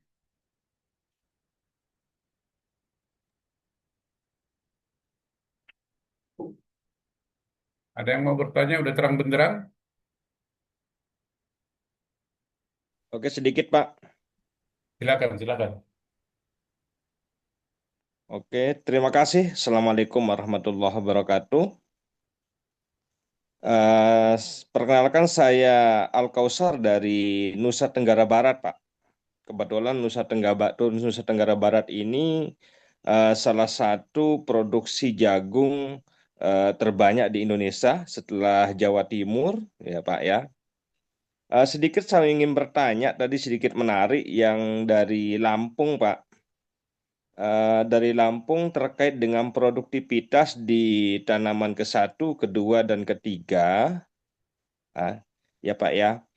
Di sana itu sedikit menariknya itu kok bisa sangat jauh sekali produktivitasnya antara musim pertama, musim kedua, sama musim ketiga. Sementara di sana secara perlakuan itu sama Pak. Karena jujur saja mungkin perlu kita edukasi juga. Kebetulan kami dari NTB di sini juga area penanaman jagungnya cukup luas, sehingga kami pelan-pelan memberikan edukasi kepada para petani juga untuk mencoba bibit-bibit baru, Pak. Terutama khususnya adalah benih yang memang asli dari Nusantara atau dari Indonesia, hasil karya anak bangsa, karena ternyata ada sedikit menarik, Pak, di sini, ya, di mana jikalau ada salah satu benih yang risetnya di luar negeri dan begitu dicoba di dalam negeri itu terkadang kurang bagus, Pak, kurang cocok. Kenapa? Karena terkadang tidak sesuai dengan geografisnya area kita, Pak. Nah, kami di NTB di sini alhamdulillah sudah memulai mencoba produk-produk dalam negeri, dan alhamdulillah karena mungkin Kak secara bahan baku pembentukan benih itu dari dalam negeri, sehingga penyesuaian terhadap produktivitas baik perkembangan vegetatif maupun generatifnya itu cukup bagus, Pak. Yang paling dominan di sini itu ya benih raja untuk saat ini yang di NTB, dan memang saat ini yang jadi problem petani itu adalah penyakit bule, Pak. Ini yang penyakit bule sama busuk batang. Alhamdulillah dengan kita menggunakan produk dalam negeri, dengan kesesuaian lahan yang ada di Indonesia ini cukup bagus, bisa dikatakan pertumbuhan dari benih-benih dalam negeri itu sangat bagus, dan secara produktivitas kami rata-rata di sini memang belum mencapai 15 ton, tapi sudah banyak yang di angka 14 dengan kadar air 17, Pak. Itu Pak, sedikit Pak. Itu dari kami dari NTB Pak. Terima kasih waktunya Pak Moderator. Assalamualaikum warahmatullahi wabarakatuh. Waalaikumsalam Bapak Al-Kausar dari NTB ya. Jadi di sana dengan menggunakan benih raja bisa berproduksi 14 ton per hektar dengan kadar air 15% ya.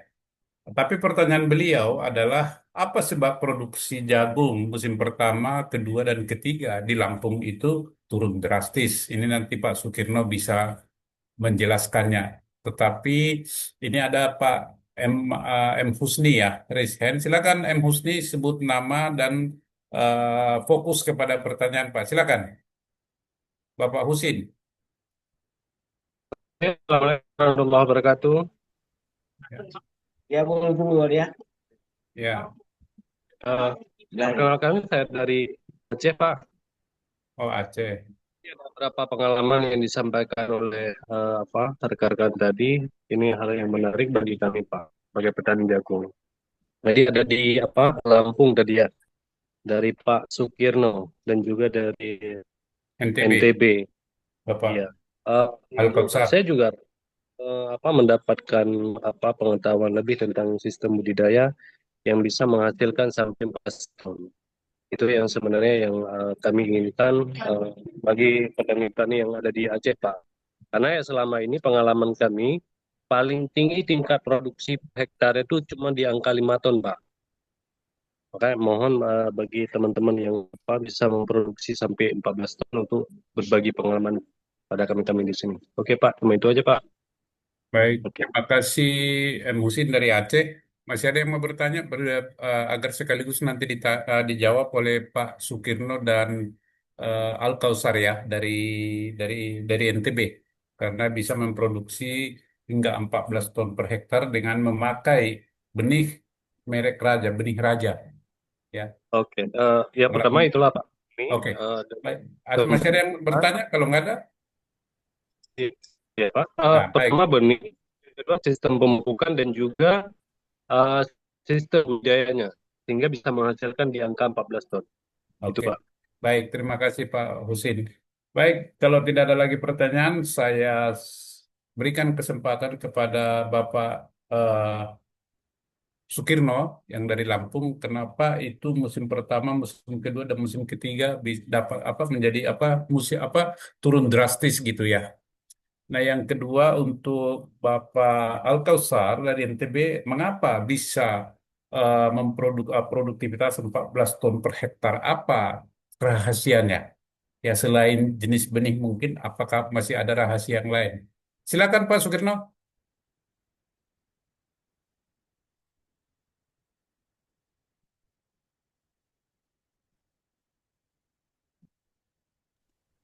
Oke, bisa bisa dengar Pak? Halo? Ya, lanjut Pak. Bagus Pak. Oke, jadi untuk kalau di tempat kami Pak, untuk musim kedua atau ketiga, memang kalau musim ketiga itu cuma tahun ini saja. Memang dulunya cuma musim pertama sama musim kedua. Jadi untuk musim kedua itu faktor yang kenapa produktivitasnya itu rendah, itu biasanya di musim kedua itu curah hujan Pak. Curah hujan yang tidak menentu. Yang pertama, yang kedua, yang biasanya petani di sini itu tanpa olah tanah. Jadi tanpa olah tanah itu sistemnya pohon jagung itu ditebas, dirobohin, langsung ditanam, digejik. Nah kalau di sini, nah itu tanpa olah tanah. Nah itu akan mempengaruhi kondisi tanah, tidak adanya resapan air. Kalau memang olah tanah, ya mungkin akan lebih bagus lagi. Itu mungkin Pak yang bisa sampaikan kenapa musim kedua dan ketiga. Dan untuk bule, varietas apapun, ya alhamdulillah Pak, mungkin sharing. Mohon maaf, artinya berbagi pengalaman.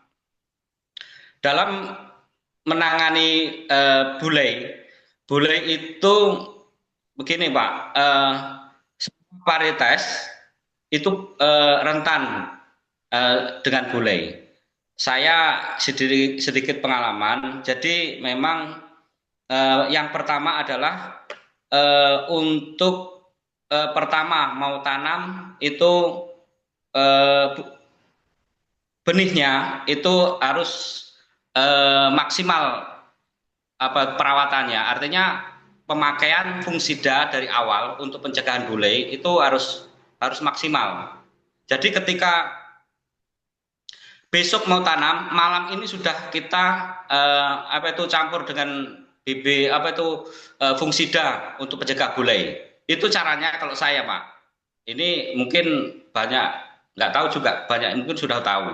Ini pengalaman saya dalam 5 kilo benih jagung itu kalau saya Pak untuk menangani bule itu dicampurkan air sekitar 1 liter, setengah liter Pak, setengah liter air, terus dikasih fungisida, terus nanti dikasih semacam bak itu diolah terus. Jadi sampai berapa jam itu diolah. Nanti fungsinya adalah agar air yang setengah liter atau lebih kurang dari 1 liter tadi bisa menyerap ke benih itu tadi. Jadi nanti insya Allah bisa maksimal untuk penanggulangan bulenya. Itu yang sudah saya lakukan. Benih apapun, katanya itu rentan bule, tapi dengan perawatan awal benih itu bisa insya Allah maksimal. Kalaupun ada mungkin 1-2 itu boleh. Mungkin itu berbagi pengalaman. Mohon maaf sebelumnya Pak. Makasih. Baik, sebelum ke Pak Alkausar ya, mungkin ada pengalaman atau hasil penelitian daripada Pak Yusuf masalah bule. Tadi kita dengar penjelasan dari Pak Yusuf, ada itu varietas yang mereka hasilkan itu menurut penelitian tahan terhadap penyakit bule. Padahal pengakuan daripada Alkausar dengan memakai varietas benih raja ini, problemnya juga masih penyakit bulai dan busuk batang. Bagaimana ini Pak Yusuf? Silakan Pak. Pak Yusuf. Halo, iya. Ya, silakan Pak. Jelas Pak ya? Mohon maaf tadi apa benar Pak Alkausar menyebutkan benih raja nggak tahan bule sama busuk batang, Pak? Ya, problem Enggak, Pak. Hah? Jadi problem problem petani sekarang ini saat ini adalah penyakit bule dan busuk batang. Dan kebetulan kami juga sudah eh, banyak mencoba benih raja, ternyata alhamdulillah penyakit bule dan busuk batang itu bisa tertangani Pak di sini. Kenapa? Karena lebih cepat beradaptasi dengan lingkungan Indonesia Pak. Itu Pak. Jadi problem tadi, problem bulai dan busuk batang itu dapat teratasi dengan menggunakan varietas benih raja gitu ya. Varietas raja Iya gitu. Pak, kalau di sini ya di bawah Berarti tidak sampai ada di, problem lagi dong. Mestinya tadi Bapak sebutkan dengan menggunakan varietas raja ini, problem penyakit bulai dan busuk batang yang selalu dihadapi atau dialami oleh petani di sana sudah teratasi dengan baik begitu. Oke, tidak apa-apa Al-Kausar. Terima kasih Pak Yusuf sudah ada penjelasan dari pengguna. Tapi Ya. eh, Karena mohon maaf kalau benih kita ini memang tahan dan toleran terhadap bule dan busuk batang, Pak. Jadi ya, tadi makanya saya konfirmasi apa benar, ternyata kan nggak baik. benar. Ya, baik. Nah, jadi untuk Pak Sukirno, ini tadi temuannya kan sebelum tanam dicampur pestisida. Ini sudah ada benihnya kok, jadi nggak pakai begitu lagi, Pak. Coba aja lagi. Nanti hubungi dengan Pak Yusuf. Karena Pak Kusar sudah membuktikan Tapi ya. mohon maaf kalau jenis raja dengan Nusantara kami tidak cocok Pak di sini. Kurang produktivitasnya gitu loh. Oh, jadi masalah di produktivitas ya. Nah, itu tadi yang Benar. dijelaskan oleh Pak Yusuf. Baik, untuk pertanyaan Pak M. Husin dari Aceh, produksi hanya 5 ton per hektar. Coba ini Al-Kausar bisa 14 ton per hektar. Apa resepnya Pak? Silakan Pak. Oke, terima kasih banyak pertanyaan yang sangat bagus dan luar biasa, Pak. Kebetulan di NTB ini yang musim besarnya itu ada dua, yaitu di MH1 sama di MH2, Pak. Artinya musim hujan 1 sama musim hujan 2. Musim hujan 1 itu biasanya kita mulai start di sini itu di bulan 9 sampai dengan bulan November, Pak. Nanti dilanjut lagi di MH2 itu di sekitar bulan Februari, Pak. Nah, kiat-kiat kami di sini yang pertama adalah memang harus memilah dan memilih benih yang baik, Pak. Karena 60% keberhasilan petani itu adalah dari benih, Pak. Itu, Pak. Yang kedua, biasanya kami di sini minimal mengaplikasi pupuk sampai 2 kali, Pak. Yaitu pada umur 15 dan yang kedua itu pada umur 40 atau 45 hari, Pak. Kenapa, Pak? Karena kami di NTB ini memang kalau sudah bermasalah di pemupukan pertama, pasti akan bermasalah terhadap produktivitas. Sehingga kami di sini rata-rata aplikasi pupuk malahan tadi Pak Sukirno luar biasa tadi sampai 1,5 ton. Nah, kalau di NTB di sini Pak, ya karena pupuk juga cukup sulit, ya kita pupuknya di sini antara 18 gram per pohon, Pak. Atau sekitar 800 sampai 1 ton per hektar. Itu Pak kami untuk di wilayah NTB. Yang kedua adalah memang saya juga kemarin ada studi banding, diundang juga sampai ke NTT, Nusa Tenggara Timur. Ternyata memang di sana itu secara budidaya yang masih belum begitu maksimal. Nah, kalau kami di NTB ini memang kami sangat jaga terutama di gulma, Pak. Jadi lahan petani kami yang ada di NTB, alhamdulillah dari pratanam sampai dengan umur 70 hari itu memang harus dijaga supaya tetap bersih Pak lahannya. Karena jagung itu rahasianya, apabila gulmanya banyak, itu yakin sudah Pak, secara produktivitas akan rendah. Alhamdulillah kami di sini cukup baik dari sisi pertumbuhan vegetatifnya, semua rata-rata petani kita di sini, Pak. Dan kami terutama di wilayah Sumbawa cukup besar wilayahnya di sana, Pak. Ya hampir kalau tidak salah produktivitas sekitar kurang sedikit 3 juta ton, Pak, di 3 kabupaten di wilayah Sumbawa itu. Dan sudah mulai teratasi sekarang, sudah mulai mencoba beberapa dari petani kita selalu menggunakan benih-benih baru, Pak. Misalnya ada luasan 5 hektar, paling tidak ada 2 hektar menggunakan benih baru. Supaya nanti ada pilihan ke depannya itu dan bisa membandingkan secara produktivitas dan ketahanan terhadap penyakit, Pak. Tentu selalu kita edukasi semua petani seperti itu, Pak. Sehingga jangan sampai terpaku terhadap benih-benih yang sebelum-sebelumnya dipakai. Karena kan ada masanya, Pak. Ada masanya benih itu kalau misalnya dilakukan berulang-ulang. Sama dengan aplikasi pestisida.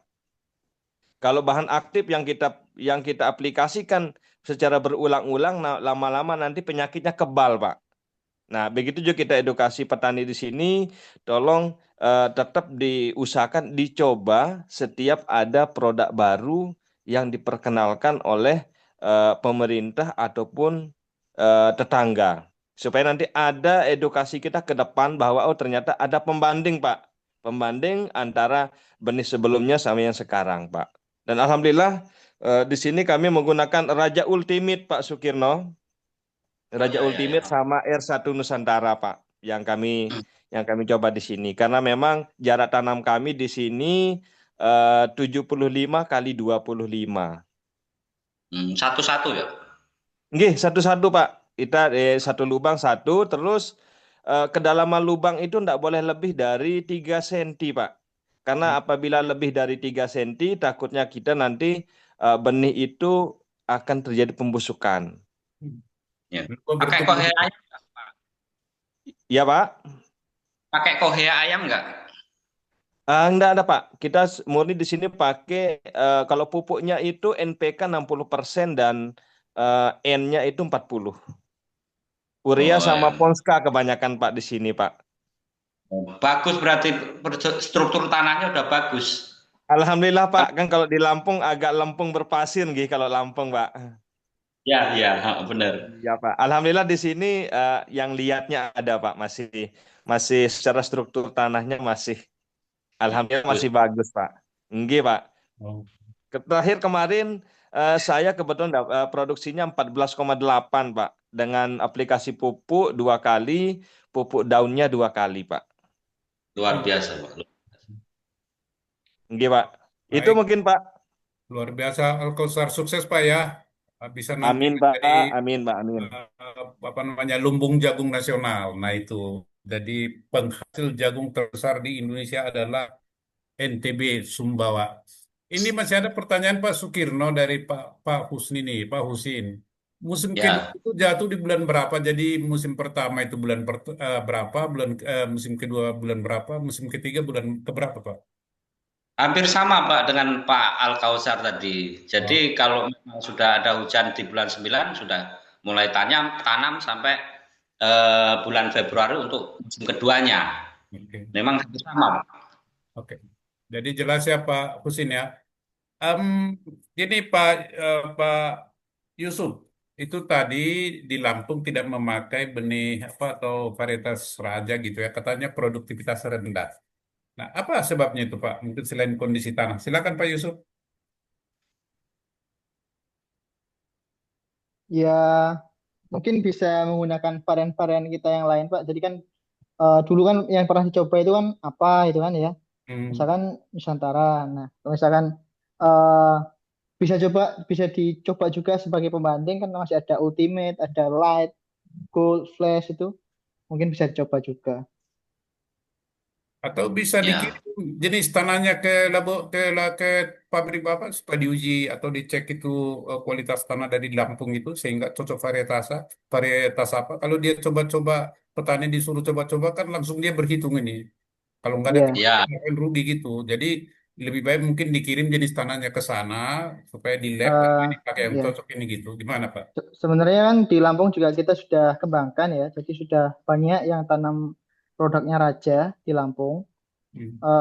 Dan feedbacknya itu kalau nggak salah itu yang paling banyak ditanam di sana itu Raja Union dan juga Raja Ultimate, Pak.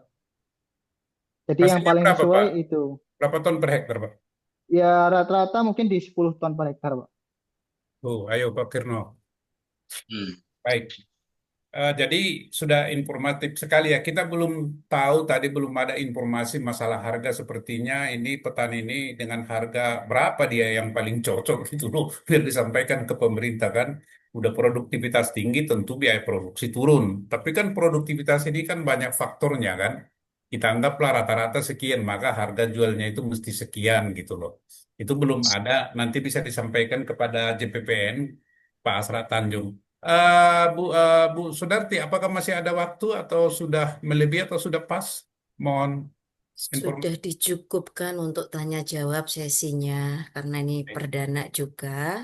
Nanti Hmm, next ke depannya untuk diskusi ke depannya bisa dibahas lagi yang belum terbahas pada malam hari ini. Seperti itu.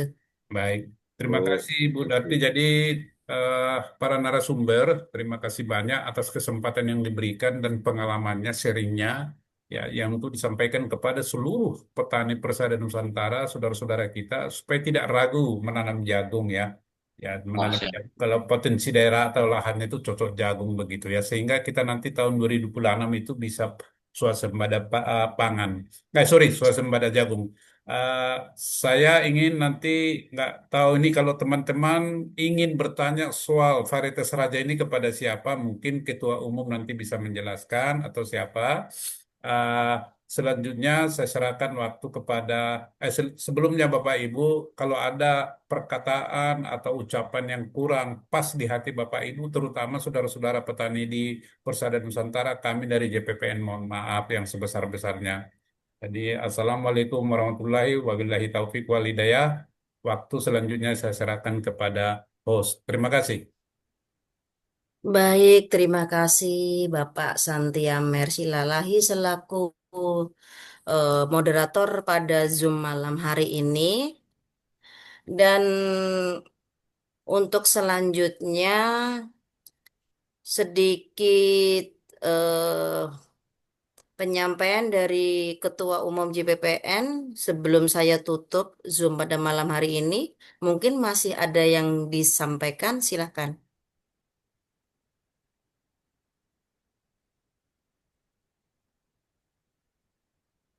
Halo Bu, Ya, masih adakah Eh, untuk Ketua disampaikan, silakan. tolong disampaikan kepada rekan-rekan petani tema apa yang pas untuk eh, JPPN setiap malam Kamis atau Kamis depan. Malam Silakan Kamis. dicat di bawah ya. Ah, Oh, seperti itu. oke. Jadi Baik. kita nanti kita ikutin perkembangan petani, apa maunya petani, kita jembatani, nanti kita cari pakar-pakarnya.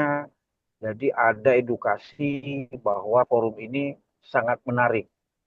Jadi petani dapat informasi dan dapat ini edukasi yang baik gitu. Itu aja Ibu. Baik, terima kasih Bapak Ketum kita Jaringan Petani Persada Nusantara. Mungkin diskusi pada malam hari ini saya cukupkan sampai di sini. Saya ucapkan banyak terima kasih banyak kepada narasumber keempatnya, Bapak Amir Aritonang, Bapak Yusuf Bima, dan juga moderator kita Pak Santi Amer yang telah menyampaikan segala sesuatunya dalam paparannya. Mudah-mudahan dipahami dan dimengerti oleh petani seluruh Nusantara. Next, kita akan ketemu di diskusi Zoom Meet berikutnya setiap hari Rabu malam Kamis. Di sini saya sebagai host atau pemandu acara pada malam hari ini, mohon maaf atas segala kekurangan dari saya. Cukup sekian, wabillahi taufik walhidayah. Wassalamualaikum warahmatullahi wabarakatuh. Salam pejuang pangan.